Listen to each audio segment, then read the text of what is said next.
Assalamualaikum warahmatullahi wabarakatuh. Hai semuanya, hai teman-teman, apa kabar? Perkenalkan, nama saya Mary Octavia dari kelas A angkatan 2018, Prodi Pendidikan Guru Sekolah Dasar, Fakultas Keguruan dan Ilmu Pendidikan Universitas Riau. Dalam video kali ini, kita akan membahas mengenai karya ilmiah.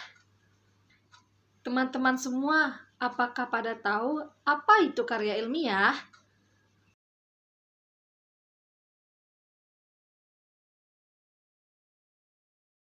Karya ilmiah.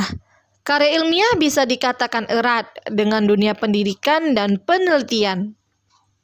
Kebanyakan karya ilmiah yang diterbitkan merupakan hasil dari riset yang dilakukan lembaga penelitian dan pendidikan. Satu di antara tujuan dari karya ilmiah ialah untuk kepentingan memecahkan masalah dari suatu persoalan yang ada dan dipilih oleh penulisnya. Dalam karya ilmiah harus berisi data, fakta, dan solusi mengenai masalah yang diangkat.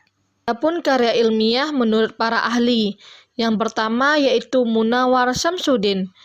Tulisan ilmiah adalah naskah yang membahas suatu masalah tertentu atas dasar konsepsi keilmuan tertentu, dengan memilih metode penyajian tertentu secara utuh, teratur, dan konsisten. Yang kedua yaitu ada Broto Wijoyo. Karangan ilmiah adalah karangan ilmu pengetahuan yang menyajikan fakta dan ditulis menurut metodologi penulisan yang baik dan benar. Sekarang teman-teman sudah pada tahu ya apa itu karya ilmiah. Sekarang kita akan lanjutkan pada ciri-ciri karya ilmiah. Ciri-ciri karya ilmiah ada 6, yaitu reproduktif, tidak ambigu, harus objektif dan hindari kesan emotif, bahasa yang baku dan penulisan yang tepat, menggunakan kaidah keilmuan, dan yang terakhir berkohesi dan menggunakan kalimat yang efektif. Ciri-ciri karya ilmiah. Yang pertama yaitu reproduktif. Karya ilmiah ditulis oleh peneliti atau penulis harus diterima dan dimaknai oleh pembacanya sesuai makna yang ingin disampaikan. Pembaca harus bisa langsung memahami konten dari karya ilmiah. Yang kedua yaitu tidak ambigu. Sebuah karya ilmiah harus memberikan pemahaman secara detail dan tidak dikemas dengan bahasa yang tidak membingungkan. Dengan begitu, maksud dari karya ilmiah itu bisa langsung diterima oleh pembacanya. Yang ketiga yaitu harus objektif dan hindari kesan emotif. Ciri-ciri karya ilmiah selanjutnya ialah harus objektif dan tidak boleh emotif atau dibuat dengan dasar perasaan penulis. Hal ini penting agar karya ilmiah yang dibuat dapat menjadi suatu karya objektif, bukan berpihak pada emosi penulis. Yang keempat yaitu menggunakan bahasa yang baku dan memperhatikan cara penulisan yang tepat. Ciri-ciri karya ilmiah yang keempat mengharuskan sebuah karya ilmiah untuk ditulis menggunakan bahasa yang baku dan memperhatikan cara penulisan yang tepat. Bahasa yang baku maksudnya di sini adalah bahasa yang formal dan resmi sesuai Pedoman Umum Ejaan Bahasa Indonesia atau PUEBI. Yang kelima yaitu menggunakan kaidah keilmuan. Ciri-ciri karya ilmiah yang kelima ini yaitu sebuah karya ilmiah harus ditulis dan disusun dengan kaidah keilmuan. Kaidah keilmuan di sini maksudnya adalah metodologi penelitian yang harus diperhatikan oleh penulis, karena dengan metodologi karya ilmiah memiliki kerangka pemikiran yang logis. Yang keenam yaitu berkohesi dan menggunakan kalimat yang efektif. Ciri-ciri karya ilmiah yang terakhir ini adalah berkohesi dan menggunakan kalimat yang efektif. Berkohesi di sini maksudnya adalah antara satu bab dengan bab yang lain harus saling berkesinambungan, terutama isinya. Hindari penggunaan kalimat yang tidak efektif alias bertele-tele dalam penulisan karya ilmiah. Semuanya apakah udah pada tahu belum jenis-jenis karya ilmiah? Sekarang kita pelajari yuk apa saja jenis-jenis karya ilmiah. Jenis-jenis karya tulis ilmiah. Yang pertama yaitu ada makalah. Karya tulis ilmiah yang biasanya dikerjakan atau dibuat untuk memenuhi tugas mahasiswa pada tingkat semester 1 dan seterusnya. Biasanya berbentuk makalah atau paper lain, yang selalu menjadi tugas andalan atau tugas mingguan mahasiswa dalam memenuhi tugasnya. Kajian yang berkaitan tentang masalah ilmiah yang ada di sekitar lingkungan kita, dan cara penulisan ilmiahnya biasanya menggunakan olah pikir deduktif dan induktif. Pada bagian pola berpikir deduktif menggunakan cara berpikir umum ke khusus, yang ditarik kesimpulannya adalah khusus. Sedangkan induktif sebaliknya, cara kerjanya ialah khusus ke umum yang menjadikan kesimpulannya ialah cakupan umumnya yang lebih luas. Jenis yang kedua yaitu kertas kerja. Jenis karya ilmiah kertas kerja ditulis sesuai dengan data lapangan yang bersifat empiris objektif. Hal ini berlaku pada kajian ilmiah bidang manajemen akuntansi atau teori akuntansi. Karya ilmiah ini berupa kertas kerja yang merupakan sebuah alat bantu dalam memudahkan susunan laporan keuangan. Kertas kerja dijadikan penutup buku besar sebuah perusahaan, sehingga kertas merupakan media penyusun laporan penelitian secara kompleks. Analisis yang digunakan membuat kertas kerja lebih mendalam daripada membuat makalah, dan kertas kerja disajikan saat kegiatan seminar dan lokakarya berlangsung. Jenis yang ketiga yaitu skripsi. Jenis karya ilmiah skripsi yang ditulis mahasiswa tingkat strata 1 merupakan tugas wajib manakala mau lulus dan selesai kuliah, karena menjadi persyaratan ketentuan yang wajib dipenuhi untuk institusi tempat kuliah. Penelitian skripsi merupakan penelitian yang skala kecil yang dilakukan akan tetapi tetap lebih mendalam dan disusun dalam bentuk laporan.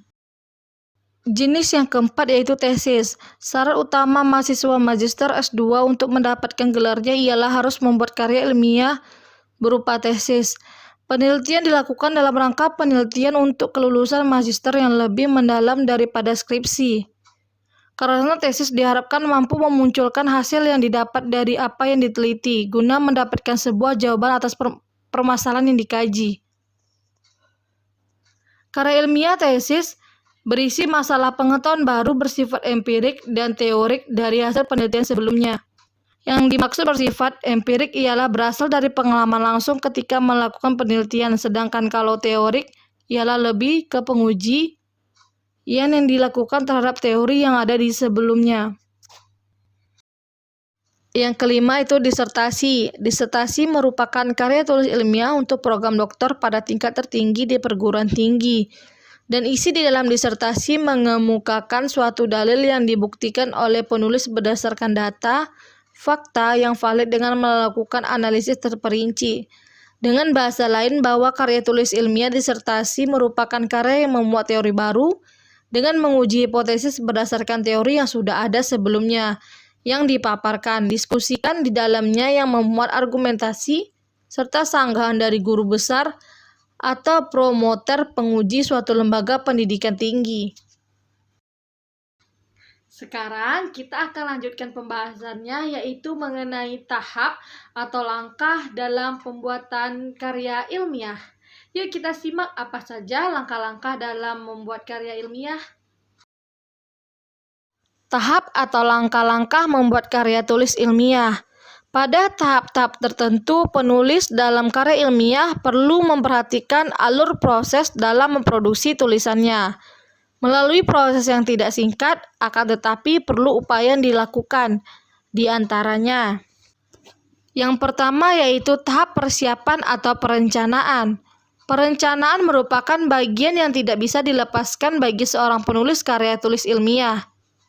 Karena dengan merencanakan segala aspek dari apa yang akan dibahas dan dikaji dapat tersampaikan dengan adanya perencanaan.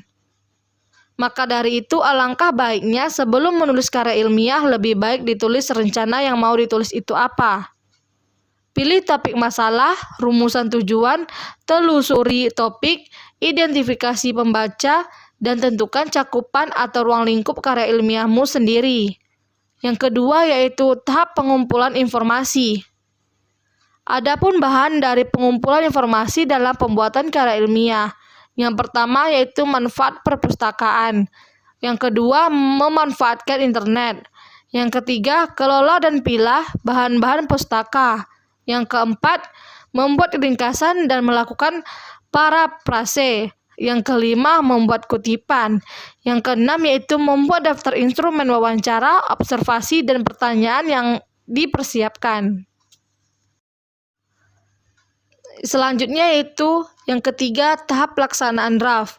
Setelah direncanakan, selanjutnya adalah pelaksanaan yang harus dipersiapkan dengan baik. Di antaranya, menyiapkan bahan referensi yang cukup sesuai dengan tema yang akan dibahas itu apa.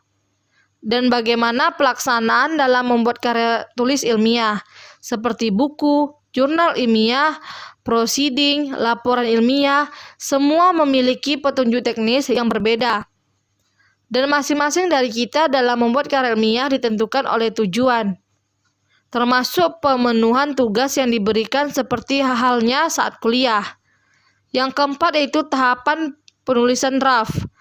Yang pertama, mengekspresikan ide-ide ke dalam bentuk tulisan kasar. Yang kedua, mengembangkan ide kreatif yang masih bersifat tentatif. Yang ketiga yaitu konsentrasi pada ekspresi atau gagasan, bukan pada aspek mekanik. Yang selanjutnya yaitu tahapan revisi. Memperbaiki ide dalam karangan karya tulis ilmiah yang berfokus pada penambahan, pengurangan, penghilangan, penataan isi sesuai dengan kebutuhan pembaca. Membaca ulang seluruh isi draft, data, atau referensi yang akan dijadikan bahan sehingga memudahkan kita untuk mereduksi ke dalam bahan yang siap jadi sharing atau berbagai pengalaman tentang draft kasar dengan berbagai teman untuk menemukan apa yang menjadi kekurangan dan kelebihan. Yang keenam yaitu tahap penyuntingan, memperbaiki dan mengevaluasi perubahan-perubahan aspek mekanik karangan, huruf kapital, ejaan, struktur kalimat, tanda baca, istilah, kosakata, dan format karangan. Memperbaiki karangan pada aspek kebahasaan dan kesalahan menarik yang dilakukan guna minimalisir kesalahan yang terjadi. Yang ketujuh yaitu tahap publikasi. Tulisan yang kita buat akan berarti dan lebih bermanfaat jika dibaca orang lain, sesuai tulisan dengan media publikasi yang akan kita tuju. Yang kedelapan yaitu evaluasi. Bagi penulis sangat perlu karena dengan evaluasi dapat mengukur kemampuan kita untuk bisa mengerjakan maupun menyelesaikan apa yang kita lakukan dalam membuat karya ilmiah yang bagus. Terutama bagi pemula atau yang akan memulai membuat karya tulis ilmiah. Dengan melakukan evaluasi, maka kita berarti ingin selalu melakukan perbaikan agar apa yang kita kerjakan menjadi terukur dan maksimal. Adapun evaluasi yang lebih utama, ada fokus, pembangunan, organisasi, dan gaya konvensi. Nah, tadi teman-teman semua sudah tahu ya tahap atau langkah dalam pembuatan karya ilmiah. Nah, sekarang Mary akan ngasih tahu nih kepada teman-teman semua tips bagaimana cara kita menulis karya ilmiah. Teman-teman semua pada mau kan tips untuk membuat karya ilmiah supaya teman-teman semua terbantu dalam membuat karya ilmiah? Yuk kita simak sama-sama bagaimana tips dalam pembuatan karya ilmiah. Tips penting dalam penulisan karya ilmiah. Yang pertama, membuat judul karya ilmiah. Langkah pertama dalam membuat karya ilmiah adalah membuat judul. Judul yang diambil harus konkret, tidak biasa atau meluas serta menggambarkan ide dari hasil karya tulis ilmiah yang kita buat. Untuk itu, kita perlu menentukan tema terdahulu sebelum kita membuat judul karya tulis ilmiah. Yang kedua yaitu memberikan isi latar belakang yang bagus. Latar belakang masalah sudah menjadi bagian utama penelitian yang bertujuan supaya yang membaca memiliki pemahaman awal mengenai ulasan karya ilmiah yang kita buat. Dalam isi latar belakang berkaitan dengan esensi idealis masalah, fakta masalah, data, analisis, solusi, serta penelitian terdahulu yang memperkuat masalah yang perlu dilakukan. Tips yang ketiga yaitu membuat rumusan masalah. Rumusan masalah menjadi bagian terpenting dari penelitian yang melingkupi apa yang mau diteliti serta dikaji dari karya ilmiah yang kita buat. Yang merumuskan masalah ialah dengan menghadapkan sebuah hal yang ideal terhadap realitas yang terjadi di lapangan. Maka yang harus diperhatikan ialah memperhatikan apa yang mau dibuat serta dilakukan untuk dipecahkan masalahnya. Pada rumusan masalah, kata tanya yang lain efektif ialah dengan 3 hal yang paling penting untuk merumuskan masalah tersebut ialah apa, mengapa, dan bagaimana. 3 kata tersebut sudah mewakili apa yang mau dicari serta dibongkar. Yang keempat yaitu membuat pembahasan yang sederhana dan sesuai dengan variabel judul. Untuk karya ilmiah yang harus dipersiapkan, penulisan adalah memberikan analisis pembahasan yang dilakukan untuk memperkuat argumentasi dan diskusi ilmiah yang dilakukan yang kita buat. Caranya dengan menerapkan beberapa hal ideal dengan fakta yang pastinya ada beberapa faktor yang mempengaruhi maupun yang menghalanginya. Yang kelima yaitu membuat kesimpulan. Cara membuat karya tulis ilmiah yang paling akhir dan terpenting adanya kesimpulan yang diberikan untuk membuat pembaca memahami maksud dari apa yang diteliti maupun dibuat dari tulisan, sehingga paham akan tujuan karya yang ditulis tersebut. Baiklah, sekarang kita akan membahas sistematika dalam penulisan karya ilmiah. Sistematika penulisan karya ilmiah. Yang pertama itu bagian pembuka. Adapun bagian pembuka yang ada di dalam karya ilmiah tersebut dari sampul halaman judul dan juga halaman pengesahan. Dan juga ada abstraksi dalam 1 atau 2 bahasa kata pengantar serta daftar isi. Yang kedua yaitu bagian isi. Pada sistematika pembuatan karya tulis ilmiah, pada bagian isi harus terdiri dari pendahuluan, adanya latar belakang masalah, rumusan masalah, batasan masalah, dan pembahasan tujuan penelitian, manfaat penelitian, sistematika penulisan, dan signifikasinya, serta metode yang digunakan, diantaranya pendahuluan atau latar belakang masalah, perumusan masalah, pembahasan atau pembahasan masalah, tujuan dari penelitian, manfaat penelitian, kajian teori atau tinjauan kepustakaan, pembahasan teori, kerangka pemikiran dan argumentasi keilmuan, serta pengajuan hipotesis. Yang ketiga yaitu pembahasan. Untuk isi pada bagian pembahasan karya tulis ilmiah harus mencantumkan kajian teori atau tinjauan pustaka yang disesuaikan dengan variabel yang dikaji serta dijelaskan untuk memberikan argumentasi keilmuan dan kerangka pemikiran serta pengajuan hipotesis masalah yang diteliti. Melihat hal itu, maka dalam pembahasan haruslah dijelaskan secara terperinci dan jelas serta perlu diperhatikan kaidah-kaidah ilmiah baku sesuai aturan serta memenuhi unsur keilmiahan. Yang keempat yaitu metodologi penelitian. Metodologi ilmiah merupakan alat analisis atau pisau analisis yang bekerja dalam penelitian yang digunakan untuk melakukan kinerja penelitian yang dilakukan. Pada tahapan metodologi ini kita perlu mencantumkan waktu dan tempat objek penelitian, bagaimana metode dan rancangan penelitian, apa saja populasi dan sampelnya, berapa jumlahnya, serta bagaimana instrumen penelitian dan pengumpulan data dan analisis reproduksi data yang akan dilakukan dalam penelitian, sehingga jelas arah tujuan serta maksud dari penelitian yang akan Anda lakukan tersebut. Yang kelima yaitu hasil penelitian. Pada bagian hasil penelitian, peneliti harus menyertakan jabaran variabel penelitian, bagaimana hasil penelitian, pengajuan hipotesisnya, tentang tanggapan diskusi penelitian yang diberikan, memberikan pandangan teoritis terkait hasil yang sudah didapatkan, kemudian melakukan pemberikan kesimpulan mengenai apa yang telah didapat dari hasil peneliti tersebut. Yang keenam yaitu bagian penutup. Adapun bagian penutup dalam karya tulis ilmiah adalah bab akhir penutup yang berisikan kesimpulan dan saran serta implikasi penelitian yang didapat. Yang ketujuh yaitu bagian penunjang.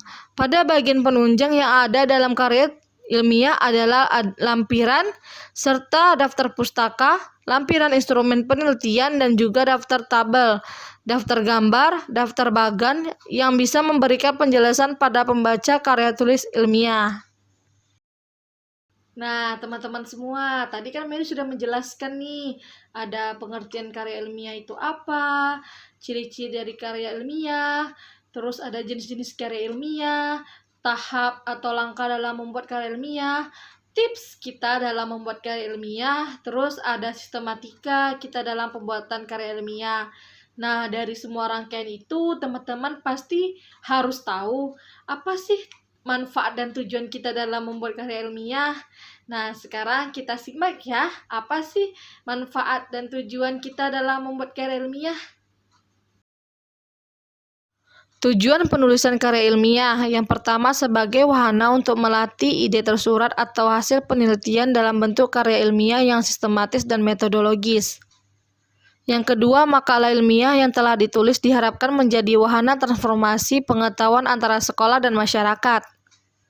Yang ketiga, menumbuhkan etos ilmiah di kalangan mahasiswa sehingga tidak hanya menjadi konsumen ilmu pengetahuan, tetapi juga mampu menjadi penghasil, produsen, pemikir, dan karya tulis dalam bidang ilmu pengetahuan terutama setelah penyelesaian studinya. Yang keempat, membuktikan pengetahuan dan potensi ilmiah yang dimiliki oleh siswa dalam menghadapi dan memecahkan masalah dalam bentuk karya ilmiah yang bersangkutan setelah mendapat pengetahuan. Yang kelima itu melatih keterampilan dasar untuk melakukan penelitian. Manfaat penulisan karya ilmiah. Yang pertama, melatih untuk mengembangkan keterampilan membaca yang efektif. Yang kedua, melatih untuk menggabungkan hasil bacaan dan berbagai sumber. Yang ketiga, mengenalkan dengan kegiatan kepustakaan. Yang keempat, meningkatkan pengorganisasian fakta atau data secara jelas dan sistematis. Yang kelima, memperoleh kepuasan intelektual. Yang keenam, memperluas cakrawala ilmu pengetahuan. Yang ketujuh, sebagai bahan acuan atau penelitian pendahuluan untuk penelitian selanjutnya. Baiklah, itulah pembahasan dalam video kali ini mengenai karya ilmiah. Semoga apa yang Mary sampaikan dari awal sampai akhir video dapat bermanfaat bagi teman-teman semua yang menyaksikan video Mary. Dan terima kasih ya kepada teman-teman semua yang telah menyaksikan video Mary ini. Mary ucapkan wassalamualaikum warahmatullahi wabarakatuh.